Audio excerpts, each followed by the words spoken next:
Hello dear students, welcome to Kuldeep sir की physics class. आप सभी का कुलदीप सर की फिजिक्स क्लास में बहुत बहुत स्वागत है।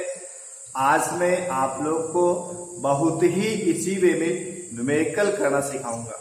फिजिक्स में आप लोग को न्यूमेरिकल से बहुत डर लगता है बेटा, तो आज मैं आपको इतना इजी मेथड बताऊंगा कि आप बहुत ही कम समय में किसी भी न्यूमेरिकल को सॉल्व कर सकते हैं। तो न्यूमेरिकल सॉल्व करने के लिए आपको पहले जो चैप्टर की जो बेसिक चीजें हैं आप उनको लर्न कर लीजिए। फॉर्मूले हैं, थ्योरी है, उनको आप अगर अच्छे से लर्न कर लेंगे तो आपको न्यूमेरिकल सॉल्व करने में कोई भी प्रॉब्लम नहीं होगी। तो आज हम लोग को चैप्टर फर्स्ट के न्यूमेरिकल करना है, कूलम्स लॉ पे बेस्ड। तो आइए मैं आपको चैप्टर फर्स्ट के कुछ न्यूमेरिकल कराते हैं, बहुत ही इजी वे में कराएंगे। बस आपको एकदम कंसंट्रेट होके क्वेश्चन को समझना है। तो आइए मैं आप लोग को इस चैप्टर का पहला क्वेश्चन कराता हूँ। पहला क्वेश्चन आपका दिया गया है, देखिए बोर्ड में आपको दिया गया है, अ कंडक्टर हैज 2.4 into 10 की power -18 coulomb of positive charge. How many electrons are access in or sort? देखो एक चालक दिया गया बेटा, उसका जो चार्ज दिया गया पॉजिटिव चार्ज है। कितना चार्ज है? 2.4 into 10 की पावर -18 कूलम है, पॉजिटिव चार्ज है। इसमें हमको बताना है कि इलेक्ट्रॉनों की संख्या कितनी होगी, कम होगा कि ज्यादा होगा। तो आपको मैं बहुत ही इजी मेथड बताऊंगा। तो देखिए पहला क्वेश्चन आपको दिया गया, फिर से एक बार क्वेश्चन सुनते हैं। A conductor has 2.4 into 10 की power -18 coulomb of positive charge. How many electrons are in excess or short? ठीक है बेटा, तो एक कंडक्टर यानी एक चालक दिया गया है जिसका आवेश कितना है? 2.4 into 10 की पावर -18 दिया गया, धन चार्ज दिया गया है। कितने इलेक्ट्रॉनों की संख्या होगी? तो हमको इलेक्ट्रॉनों की संख्या फाइंड करना है। तो आइए आपको क्वेश्चन नंबर फर्स्ट का सोल्यूशन में देता हूं।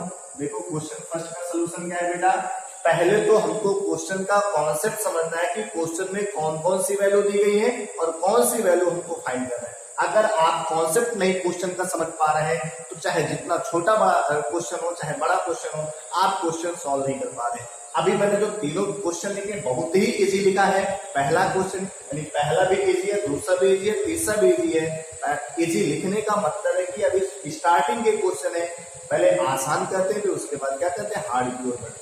तो पहले कॉन्सेप्ट समझे। क्वेश्चन में दिया गया है, देखो पॉजिटिव चार्ज दिया गया है। पॉजिटिव चार्ज हम लोग चार्ज को लिखते किससे बेटा, यानी पहले लिखते हैं गिवन दैट, जो वैल्यू आपको दी गई है वैल्यू लिखो। कौन कौन सी वैल्यू दी गई है?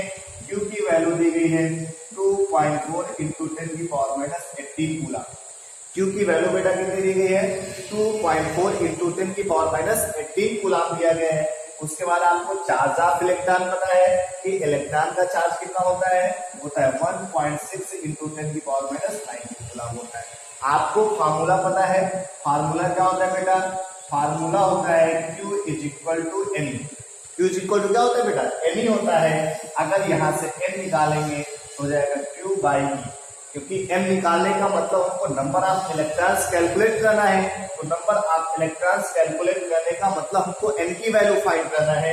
तो यहाँ से हो जाएगा Q की वैल्यू पुट करो 2.4 into 10 की पावर -18, 1.6 into 10 की पावर -19। अब यहाँ से पॉइंट से पॉइंट मिल जाएगा। अब देखो ये 19 -19 नीचे है, ऊपर जाएगा तो क्या हो जाएगा? +19 हो जाएगा। हो जाएगा 24/16 into 10 की पावर -19 है, ऊपर जाएगा +19 और 19 में से 18 चला जाएगा, 10 बचेगा। कितना बचेगा? 10 बचेगा। हो जाएगा 240/60, 240/16 हो जाएगा। अब 16 को इससे डिवाइड करो, 1 बार जाएगा, उसके बाद कितने बार जाएगा? 5 बार जाएगा। तो इस क्वेश्चन में बात की जाए तो इसमें नंबर ऑफ इलेक्ट्रॉन्स कितने होंगे? 15 होंगे। अब इसमें ये बताना है कि एक्सेस करेगा यानी अधिकता होगी कमी होगी? तो कमी होगी। क्या होगा? शॉर्टेज होगा। शॉर्टेज क्यों होगा ये भी आप जान सकते हैं, क्योंकि जो इलेक्ट्रॉन पे चार्ज होता है निगेटिव होता है, तो ये वैल्यू जो आएगी निगेटिव आएगी। इसका मतलब इसमें इलेक्ट्रॉनों की क्या होगी? कमी होगी। इलेक्ट्रॉनों क्या होगी बेटा? कमी होगी। तो उम्मीद करते हैं आपको पहला क्वेश्चन समझ में आया होगा। आइए सेकंड क्वेश्चन की बात करते हैं। सेकंड क्वेश्चन देखते हैं। सेकंड क्वेश्चन मेरा दिया गया है, आइए आपको सेकंड क्वेश्चन बताते हैं। सेकंड क्वेश्चन देखो, सेकंड क्वेश्चन क्या है? कहा गया how many electrons in 1 coulomb charge. एक कूलाम आवेश में इलेक्ट्रॉनों की संख्या कितनी होगी, एक कूलाम आवेश में इलेक्ट्रॉनों की संख्या कितनी होगी, यानी how many electrons in one coulomb charge. देखो क्वेश्चन ये जो है बहुत ही इंपॉर्टेंट है, एक नंबर में ऑब्जेक्टिव या ऐसे भी एक नंबर में शॉर्ट क्वेश्चन में पूछा जाता है। तो देखो क्वेश्चन में दिया क्या गया है, Q is equal to 1 coulomb है बेटा, Q इज इक्वल टू क्या है 1 कूलाम है। उसके बाद हमको पता है चार्ज ऑफ इलेक्ट्रॉन की वैल्यू फिक्स होती है बेटा 1.6 इंटू 10 की पावर माइनस 19 कूलाम होती है। E की वैल्यू क्या होती है 1.6 इंटू 10 की पावर माइनस 19 कूलाम होता है, ये वैल्यू फिक्स होती है। आपको निकालना क्या है, n की वैल्यू आपको क्या करना है बेटा फाइंड करना है। तो आपको फॉर्मूला पता है, बताने की जरूरत नहीं है, आपको फॉर्मूला आपको लर्न होगा। Q इज इक्वल टू होता है Ne, तो यहाँ से n इज इक्वल टू हो जाएगा Q बाई T, हो जाएगा Q बाई, कोई दिक्कत नहीं, आराम से आप कर सकते हैं। Q की वैल्यू आपको 1 दी गई है, E की वैल्यू हो जाएगा 1.6 इंटू 10 की पावर माइनस 19 हो जाएगा, 1/1.6 इंटू 10 की पावर माइनस 19 हो जाएगा। अब यहां से पॉइंट लाओगे, यहाँ 0 बढ़ेगा, हो जाएगा 10/16 इंटू 10 की पावर 19 हो जाएगा। अब देखो यहाँ से 10 में अगर 16 का टेबल पढ़ा जाए तो जाएगा नहीं, यहाँ पॉइंट पढ़ाओगे यहाँ 100 हो जाएगा, पढ़ोगे उसके बाद 6 बार जाएगा, फिर 2 बार जाएगा, फिर 5 बार जाएगा, हो जाएगा 90। अब अगर आपको पॉइंट यहाँ पे लाना है तो इसकी पावर क्या होगी, 1 कम हो जाएगी, यानी आएगा 6.25 इंटू 10 की पावर 18, यानी how many electrons in one coulomb charge 6.25 into 10 की पावर 18 इलेक्ट्रॉन। ठीक है, यानी एक कूलाम चार्ज में इलेक्ट्रॉनों की संख्या कितनी होगी बेटा 6.25 इंटू 10 की पावर कितनी होगी 18। इससे एक बात समझते हैं, क्वेश्चन में जो जो वैल्यू हमको दी गई पहले उन वैल्यूज को लिखना है। एक कूलाम चार्ज दिया गया, Q की वैल्यू हो गई, E आपको वैल्यू इसकी फिक्स है कि 1.6 इंटू 10 की पावर माइनस 19 होता है। कितना होता है 1.6 इंटू 10 की पावर माइनस 19 कूलाम होता है। अब how many number of electrons निकालना है, यानी हमको n की वैल्यू को क्या करना है फाइंड करना है। आपको फॉर्मूला पता है बेटा Q is equal to Ne होता है, क्या होता है Q is equal to Ne होता है, यहाँ पे रखेंगे, यहाँ से आ जाएगा N is equal to Q by E, value put करेंगे, उसके बाद सॉल्व कर लेंगे, आ जाएगा 6.25 इंटू 10 की पावर 18 आएगा। तो उम्मीद करते हैं आपको क्वेश्चन नंबर 2 भी आपको समझ में आया होगा। आइए आपको क्वेश्चन नंबर 3 कराते हैं। क्वेश्चन नंबर 3 देखते हैं। क्वेश्चन नंबर 3 में आपको क्या क्या दिया गया पहले तो वो लिखना है। क्वेश्चन नंबर 3 देखो, कहा गया the dielectric constant water is 81.0, यानी आपको ये परावैद्युत नियतांक दिया गया है जिसको हम लोग कैसे लिखते हैं, यानी K की वैल्यू दिया गया 81, फाइंड एब्सोल्यूट परमिटिविटी, यानी निरपेक्ष वैद्युशीलता हमको फाइंड करना है, यानी एप्सिलॉन की वैल्यू क्या करना है हमको फाइंड करना है। क्वेश्चन में सब कुछ दिया रहता है, बस क्वेश्चन को आपको समझना है, उसका कॉन्सेप्ट समझना है कि क्वेश्चन में कौन कौन सी वैल्यू दी गई है और किसकी वैल्यू हमको फाइंड करना है। तो आप बहुत ही इजी वे से क्वेश्चन करेंगे। बस सबसे बड़ी समस्या ये रहती है कि आप क्वेश्चन समझ नहीं पाते कि क्वेश्चन में कौन कौन सी बेटा वैल्यू दी गई है।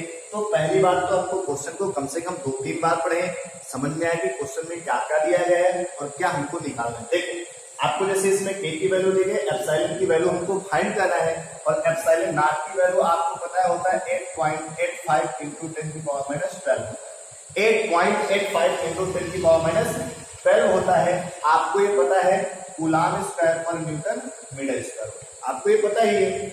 आप उसके बाद फॉर्मूला आपने पढ़ा है K इज इक्वल टू होता है एप्सिलॉन अपॉन एप्सिलॉन नॉट। अगर यहाँ से एप्सिलॉन बराबर निकालेंगे तो हो जाएगा K epsilon not, epsilon equal निकालेंगे तो हो जाएगा K एप्सिलॉन नॉट, या एप्सिलॉन 0 भी पढ़ते हैं, कंफ्यूज नहीं होना है। उसके बाद आपको क्वेश्चन में K की वैल्यू दी गई 81 हो जाएगा, क्या हो जाएगा बेटा 81 हो जाएगा। उसके बाद आपको एप्सिलॉन 0 की वैल्यू पता है 8.85 इंटू 10 की पावर माइनस 12।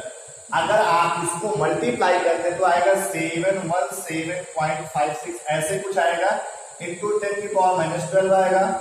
अब देखो ये पॉइंट यहाँ पे, अगर आपको पॉइंट यहाँ पे लाना है तो दो पावर्स क्या हो जाएंगी कम हो जाएंगी, यानी 7.17 इंटू 10 की पावर कितना आएगा माइनस 10 कूलाम स्क्वायर पर newton metre square, coulomb square पर newton metre square.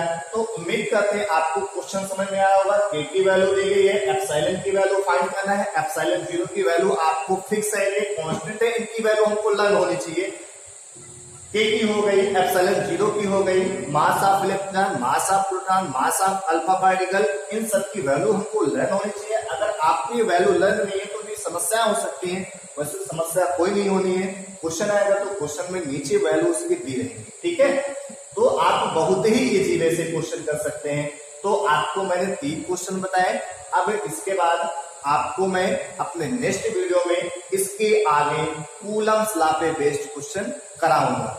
Thank you, stay home, be safe, keep studying.